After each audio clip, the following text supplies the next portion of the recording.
Fed up on fed up. Fed up, fed up, fed up, fed up, fed up on fed up.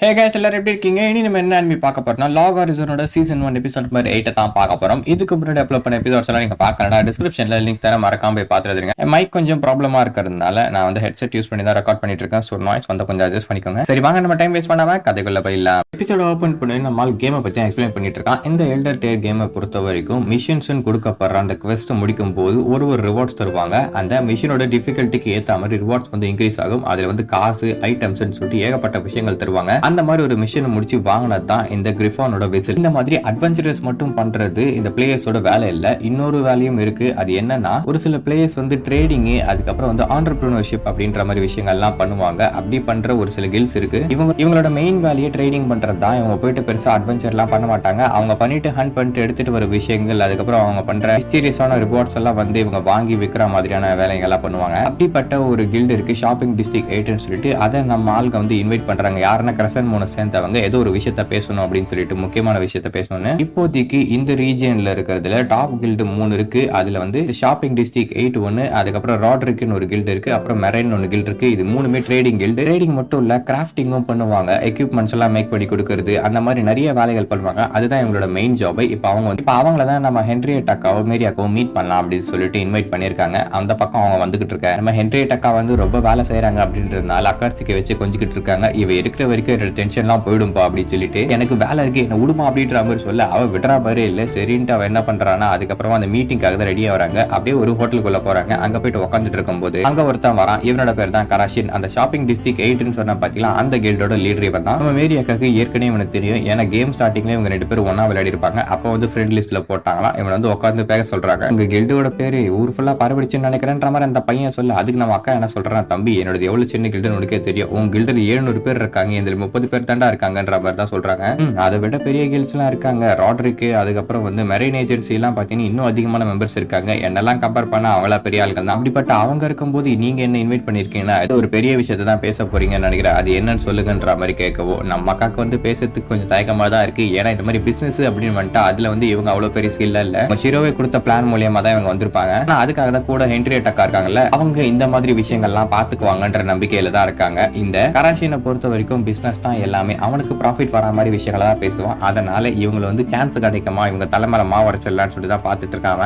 இப்போதைக்கு இவங்க கிட்ட இருக்க most valuable thing என்னன்னா அவங்களோட சாப்பாடு தான். அதோட டேஸ்ட் வந்து ஒரு வாட்டி நாக்கில் பட்டுச்சுன்னா யாராலையுமே மறக்க முடியாது. ஏன்னா ரியல் வேர்ல்டோட டேஸ்ட்ல இருக்கு. அதோட ரெசிபி எப்படியாவது நம்ம வாங்கிட்டோம்னா அவ்வளவுதான்டா நமக்கு அப்படின்ற மாதிரி யோசிச்சுட்டு இருக்காங்க. இப்போ வந்த விஷயத்த பேசுறாங்க. நம்ம அக்காங்க என்ன சொல்றாங்கன்னா, இந்த மாதிரி நாங்க ரெஸ்டாரண்ட் வச்சிருக்கோன்றது உனக்கு தெரியவில்லையா, அதுக்கு வந்து எங்களுக்கு பல்க்ல வந்து மெட்டீரியல்ஸ் வேணும், நாங்க கேட்கிற மீட் அதுக்கப்புறம் மற்ற இன்கிரீடியன்ஸ் எல்லாம் வந்து தர முடியுமான்ற மாதிரி கேட்கும். எந்த பிரைஸ்க்குன்னு சொல்லிட்டு கேட்கறாங்க. அதுக்கு நம்ம ஹென்ரியட் அக்கா வந்து எழுதி கொடுக்குறாங்க. ஓ, இந்த பிரைஸ்க்கா, இது வந்து நல்ல பிரைஸ் தான், இருந்தாலும் ஒரு ட்ரேடியஸ்டா இதை வந்து பார்க்கும்போது எனக்கு மிகப்பெரிய பிளான் ஒன்று தோணுது. இவங்க கிட்ட இந்த பல்க் ஆர்டர்ஸ் மட்டும் விற்காம இதோட சேர்த்து எக்ஸ்ட்ராவும் ஒன்று கேட்க போறேன்னு சொல்லிட்டு அவன் மனசுல நினைச்சுக்கிட்டு அவன் ஒரு பிளானை வந்து போட்டுக்கிட்டு இருக்கான். இந்த பிளான் வந்து நம்ம ஹென்ரியட் அக்காக்கும் தெரிஞ்சுது. ஏன்னா வந்து பிசினஸ் மேன்ஸ்னால இப்படி தானே, அவங்களுக்கு எது ப்ராஃபிட் வரும் தான் பார்ப்பாங்க. இப்போதைக்கு இவங்க கொடுத்த ரேட்டுக்கு அவன் பல்க் ஆர்டர்ஸ் ஈஸியா எடுக்கலாம். ஆனா அவன் அதை மட்டும் பண்ண மாட்டான். அதுக்கு மேலே இன்னொரு விஷயத்த பண்ணுவான். அது என்னன்னா, இவங்களோட ரெசிபிஸை வாங்கிறதுக்கு ட்ரை பண்ணுவான். இவங்க நினைச்சது கரெக்ட் தான். அவன் பேச ஆரம்பிக்கிறான். இப்போ என்ன சொல்றான்னா, அவங்களோட பிசினஸ் நல்லா போகுதுன்றது கேள்விப்பட்ட, கேட்கும் போதே ரொம்ப சந்தோஷமா இருக்குன்ற மாதிரி சொல்ல, ஆமா எங்களோட ஷெஃப்ஸ் எல்லாம் வந்து சூப்பரா குக் பண்றாங்க, அதனால மக்களுக்கும் ஹாப்பியா இருக்குன்ற மாதிரி அந்த அக்கா சொல்லவும், ஓ அப்படின்னா புது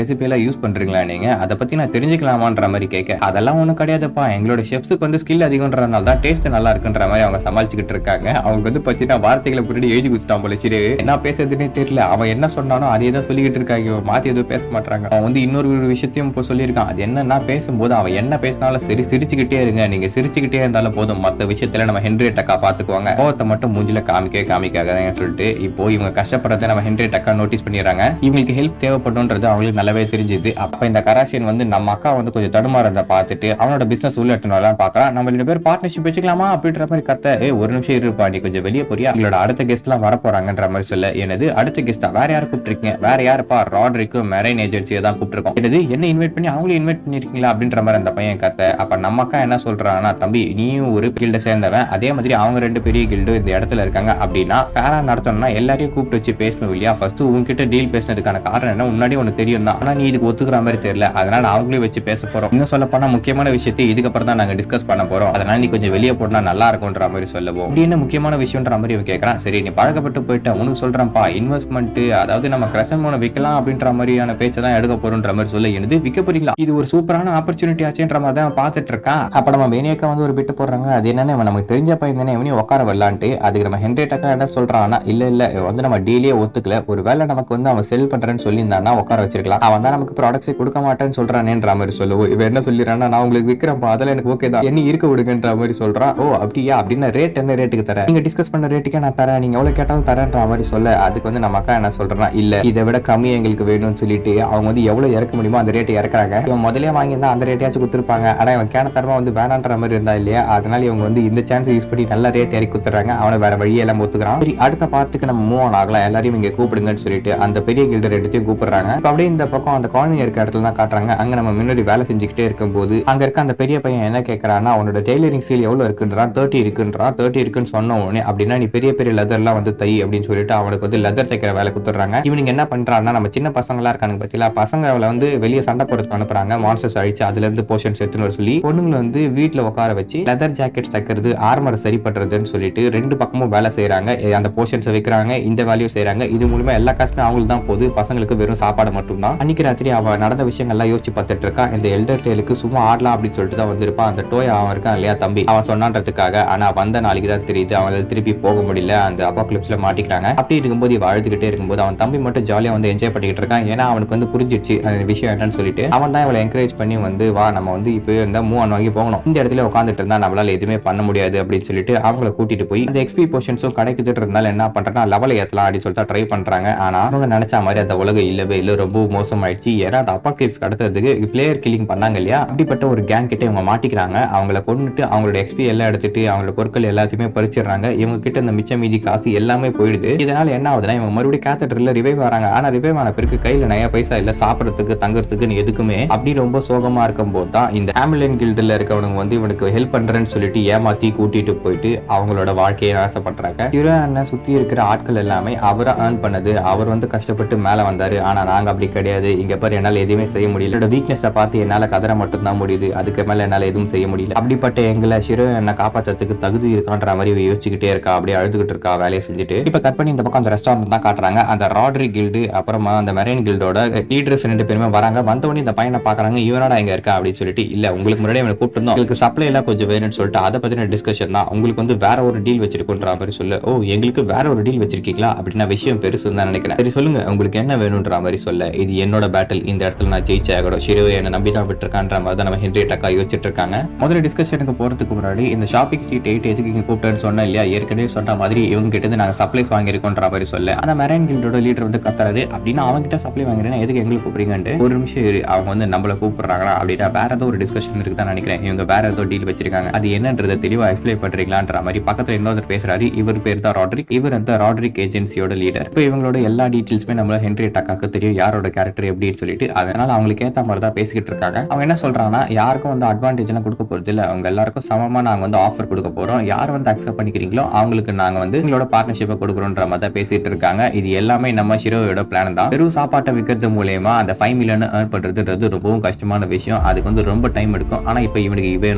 அதனால முதல்ல வந்து சாப்பாட்டு விற்கிற மாதிரி ஒரு இது ஷோ காட்டுறாங்க. அப்படி காட்டும் போது அங்க இருக்க எல்லாருக்குமே தெரிஞ்சு போயிட்டு இந்த மாதிரி ஒரு விஷயம் இருக்குன்னு சொல்லி அவங்க என்ன பண்ணுவாங்க, அதோட ரெசிபியை கண்டுபிடிக்கணும் அப்படின்னு தான் நினைப்பாங்க. ஆனா நம்ம அவங்க கிட்ட போயிட்டு வந்து கேட்க கூடாது, அவங்களா தான் நம்ம கிட்ட வரணும், அதுதான் நம்மளோட அட்வான்டேஜ். அவங்க எல்லாருமே பிசினஸ் மேன், அவங்க ப்ராஃபிட் தான் எதிர்பார்ப்பாங்க. ஒரு நாய்க்கு முன்னாடி எலும்பு துண்டு எப்படி போட்டா அதுக்கு டெம்ப்டிங் ஆகும், அதே மாதிரி நம்ம அவங்களுக்கு முன்னாடி ஒரு துண்டை போட போறோம், அதுதான் கிரசன்ட் மோடோட ரெஸ்டாரண்ட். இதோட உண்மையை தெரிஞ்சுக்கணும் அப்படின்னு சொல்லிட்டு அவங்க ஆர்வமா இருப்பாங்க. ஆனா நம்ம டிஸ்கஷன் பண்ணும்போது நம்மளோட உண்மைகளை உடைக்கூடாது, அதே மாதிரி அவங்களுக்கு ஒரு நல்ல ஆஃபர் கொடுக்கணும். அது எப்படி நம்மளோட உண்மைகளை சொல்லாமலே அவங்களுக்கு நல்ல ஆஃபர் கொடுக்கறதுன்ற மாதிரி நம்ம ஏரியாக்கா கேட்கவும், அதே நம்ம ஷிரோ என்ன சொல்றான்னா, நம்மளோட சீக்கிரட்ஸை நம்ம வெளியே வந்து சொல்லக்கூடாது, ஆனா நம்ம பிளானை பார்த்த உடனே அவங்களுக்கு வந்து அதுக்குள்ள வரணும்னு சொல்லிட்டு ஆசை வரணும். அதே சமயத்துல நம்ம போய் சொல்லக்கூடாது, ஏன்னா இது வந்து ட்ரஸ்டில் நடக்கிற ஒரு விஷயம், நம்பிக்கை தான் முக்கியமான விஷயம். ஃபியூச்சர் நம்ம அவங்க கூட பிசினஸ் பண்ணணும்னு ஆசைப்பட்டோம்னா நம்பிக்கையை உடவே கூடாது, அதுக்கு நம்ம போய் சொல்லக்கூடாதுன்ற மாதிரி தான் சொல்லி அனுப்பியிருக்காரு. இந்த மாதிரி ஒரு வேலையை போட்டோம், அது ரொம்ப கஷ்டமான விஷயம், இதுக்கு அக்கௌண்ட்ஸுக்கு அட்லீஸ்ட் ஒரு வாரமாச்சு நான் வாங்கி வச்சுக்குவான்ற மாதிரி தான் அந்த ஹென்ரியட்டா யோசிச்சுட்டு இருக்காங்க. இப்போ இவங்க என்ன சொல்றாங்கன்னா, நாங்க இந்த கிரசன்ட் மூன் வந்து ஒரு மிகப்பெரிய ப்ராஜெக்டா பண்ண போறாங்க. அதுக்கு வந்து கொஞ்சம் சேலஞ்சிங்கான விஷயம் தான். அதுக்கு வந்து நாங்க பண்றதுக்கான பவர் எங்களுக்கு இல்ல. அதனால ஹெல்ப் கேட்டு தான் உங்களை எல்லாத்தையும் கூப்பிட்டுருக்கோம். உங்களால பண்ண முடியுமான்ற மாதிரி கேட்கும். ஓ ஹெல்ப்பா அப்படின்னா நீங்க ஏதோ ஒரு பெரிய குவெஸ்ட் பண்ண போறீங்கன்னு தான் நினைக்கிறேன். அதுக்கு எங்களோட உதவி வேணுமான்ற மாதிரி கேட்கறாங்க. ஆனா இவனுக்கு சொன்னதே வந்து தப்பா புரிஞ்சுக்கிட்டு இருக்காங்க. இதை பயன்படுத்திக்கிட்டு அந்த பக்கம் என்ன பண்றாங்கன்னா, அப்படியும் வச்சுக்கோங்களேன் அப்படின்ற மாதிரி சொல்லிடுறாங்க. ஓ அப்படின்னா உங்களுக்கு எங்களோட சப்போர்ட் வேணுமா, என்ன மாதிரியான சப்போர்ட் வேணும்னு கொஞ்சம் சொன்னீங்கன்னா நல்லா இருக்கும்ன்ற மாதிரி கேட்க, எங்களுக்கு பினான்சியலான சப்போர்ட் வேணும், எங்களுக்கு கொஞ்சம் காசு வேணும். அண்ட் இன்னொரு முக்கியமான விஷயத்த சொல்ல மறந்துட்டேன். இந்த எல்லா விஷயத்தையுமே ஆர்கனைஸ் பண்றது நம்மளோட ஹீரோவே வில்லனிங் கிளாஸஸ் சொல்றாங்க. இது வில்லனிங் கிளாஸஸ் அவனாடா இது எல்லாத்துக்குமே தலைவன் அப்படின்ற மாதிரி ஆச்சரியப்படுறாங்க. எல்லாருக்குமே அவனை பத்தி தெரிஞ்சிருக்கு, அவனோட மூளை எந்த அளவுக்கு வேலை செய்யணும். இதை எதுக்காக தேவையில்லாம சொன்னாங்க, நான் பின்னாடி யாரு இருக்காங்கன்றது தெரிஞ்சுக்கிட்டேன்னா இவன் தேவையில்லாம வாழாட்ட மாட்டாங்க இல்லையா. நம்மால் இருக்கான்றதை தெரிஞ்ச உடனே இவன் கொஞ்சம் வந்து சேஃபா தான் மூவ் பண்ணுவாங்க. இவன் டெபாசிரி டீ பார்ட்டியோட ஸ்ட்ராட்டஜிஸ்டா இருக்கான்றது அந்த ஊர்ல இருக்கு, அதாவது அந்த கேம் உள்ளார முக்காவாசி பேருக்கு தெரிஞ்சிருக்கு. அந்த அளவுக்கு ஒரு ஃபேமஸான பார்ட்டி, ஒரு லெஜெண்டரி பார்ட்டினே சொல்லலாம். அங்க போயிட்டு ஒரு நிக்நேம் வாங்கியிருக்கான எந்த அளவுக்கு வந்து வேலை பார்த்துருப்பான்றது உங்களுக்கு எல்லாருக்குமே புரிஞ்சிருக்கும். இவன் இந்த ஆபரேஷனை லீட் பண்றான்றதை தெரிஞ்ச உடனே அவங்க எல்லாருமே உஷாராயிடுறாங்க. ஏன்னா எல்லாருக்குமே தெரியும் அவன் எந்த மாதிரி ஒரு ஆளு அப்படின்னு சொல்லிட்டு. சரி எங்களுக்கு வேண்டிய சப்போர்ட் என்னன்றதை நான் இப்ப தெளிவா சொல்றேன் பாருங்க. எங்களுக்கு பினான்சியலான சப்போர்ட் வேணும், காசு வேணும் எங்களுக்கு. ஆமா காசு வேணுமா, எவ்வளவு வேணும்ன்ற மாதிரி கேட்க 5 மில்லியன் வேணும்ன்றாங்க. இது 5 மில்லியனா, ஏமா நீ கேட்கிற காசு எவ்வளவு இருக்குன்னு தெரியுதா? அவ்வளவு காசு செலவு பண்ணி ஒரு குவெஸ்ட் வந்து முடிக்கணும்னா அது எவ்வளவு கஷ்டம் தெரியுமா? முதல்ல அவ்வளவு காசு வந்து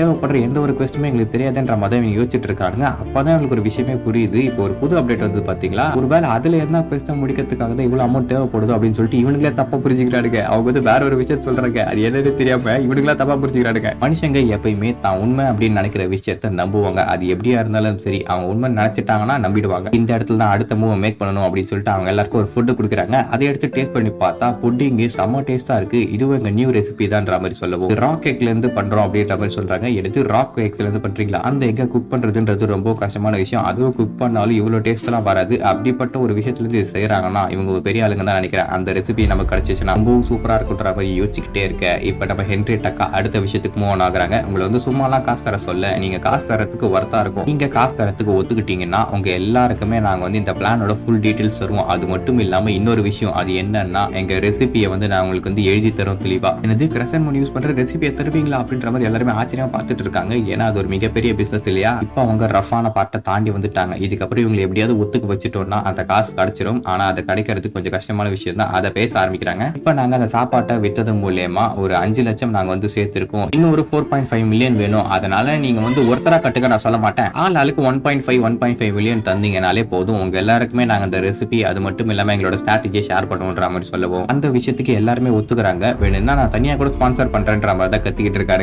ஏன்னா இது ஒரு மிகப்பெரிய ஆஃபர். அவங்க கண்ணில் பொறுத்த வரைக்கும் இதுல ப்ராஃபிட் மட்டும் தான் தெரியுது. அதனால இது சொன்ன உடனே அவங்க ஒத்துக்கிறாங்க. அவ்வளவுதான், பிளான் சக்சஸ்ஃபுல் ஆயிடுச்சு. இவங்களுக்கு தேவையான பணம் வந்து இப்ப கிடைக்க போகுது. அப்படியே இந்த பக்கம் அந்த குழந்தைங்க இருக்க வீட்டை தான் காட்டுறாங்க. அங்க இவங்க கிளீன் பண்ணிக்கிட்டே இருக்கும்போது நம்ம முன்னாடி வந்து டோயா கிட்ட பேசிட்டு இருக்கா. அதாவது என்னன்னா, இந்த மாதிரி அண்ணன் இன்னைக்கு வந்து காப்பாத்துறேன் அப்படின்னு சொன்னாருன்ற மாதிரி சொல்லுவோம். ஓ அப்படியா, நான் அவர் வந்து பார்த்தேன் நம்ம என்டர் ஆகிறதுக்கு முன்னாடி. நான் அவர்கிட்ட என்னால போய் பேச முடியல. ஏன்னா அது போய் பேசி அவரை நம்மளை காப்பாற்ற சொல்ற அளவுக்கு நமக்கு தகுதி இருக்கான்றது தெரியல. அப்படி இருக்கும்போது எனக்கு இன்னொரு விஷயமும் தோணுச்சு, என்னால் அவரை மாதிரி இருக்க முடியும்னு நினைக்கிறியா? நான் அவரை மாதிரி கூலா இருக்க முடியும்னு. அப்படி இருக்க முடியுமா முடியாதான்னு எனக்கு தெரியல. ஆனா நான் அதுக்கு வந்து ட்ரை பண்ணுவேன் அவரை மாதிரி இருக்கிறதுக்கு. கண்டிப்பா நான் முயற்சி செய்வேன்ற மாதிரி அவன் சொல்லிட்டு இருக்கான். இப்போ இந்த பக்கம் நான் மறுபடியும் மேரி அக்காக்கு வந்து அந்த பேப்பர் ஒர்க் எல்லாம் கொடுத்துடுறாங்க. ஏன்னா இப்போ இன்னொரு மிகப்பெரிய பிளான் போட்டிருக்காங்க இல்லையா, அதுக்கான டாக்குமெண்ட்ஸ் எல்லாத்தையும் சைன் போட்டு இவங்க டயர்ட் ஆயிடுறாங்க. அப்ப நம்ம ஞான்டாவும் நோட்ஸுக்கும் வந்து சாப்பாடு கொடுக்க அதை எடுத்து அப்படியே சாப்பிட்டுக்கிட்டு இருக்காங்க. செம்ம டேஸ்டா இருக்குப்பா அப்படின்னு சொல்லிட்டு இவங்க எல்லாருக்குமே பயந்துட்டு நமக்கு அக்காட்சிக்கு வேற அங்க ஒழிஞ்சிட்டு இருக்கா. ஏன்னா இவங்களை பார்த்த உடனே அந்த ஹென்ரி டக்காத விட மாட்டாங்களே. அதே சமயத்துல இந்த பக்கம் நம்மால் பிளானை வந்து இன்னும் வந்து அட்வான்ஸ் பண்ணிட்டு போய்கிட்டே இருக்கான். அவனை பீட் பண்றது தான் ஆளே இல்லையா. பிளானை போட்டான்னா ஃபியூச்சரிஸ்டிக்கா தான் யோசிச்சு பார்ப்பல. இப்போ நெக்ஸ்ட் என்ன பிளான் போடுறான்னா, பெரிய பெரிய கில்ஸ் இருக்கு பாத்தீங்களா அந்த அக்கே ஹபாரால, அது எல்லாத்துக்குமே ஒரு இன்விடேஷன் அனுப்புறான். அவங்க எல்லாரும் கூட பேசணும் அப்படின்னு சொல்லிட்டு ஒரு மீட்டிங் மாதிரி. அதுவும் இவன் பேரை போட்டு அனுப்புறான். இவன் பேரை பார்த்த உடனே மிகப்பெரிய கில்ஸ் கூட ஆச்சரியப்படுறாங்க.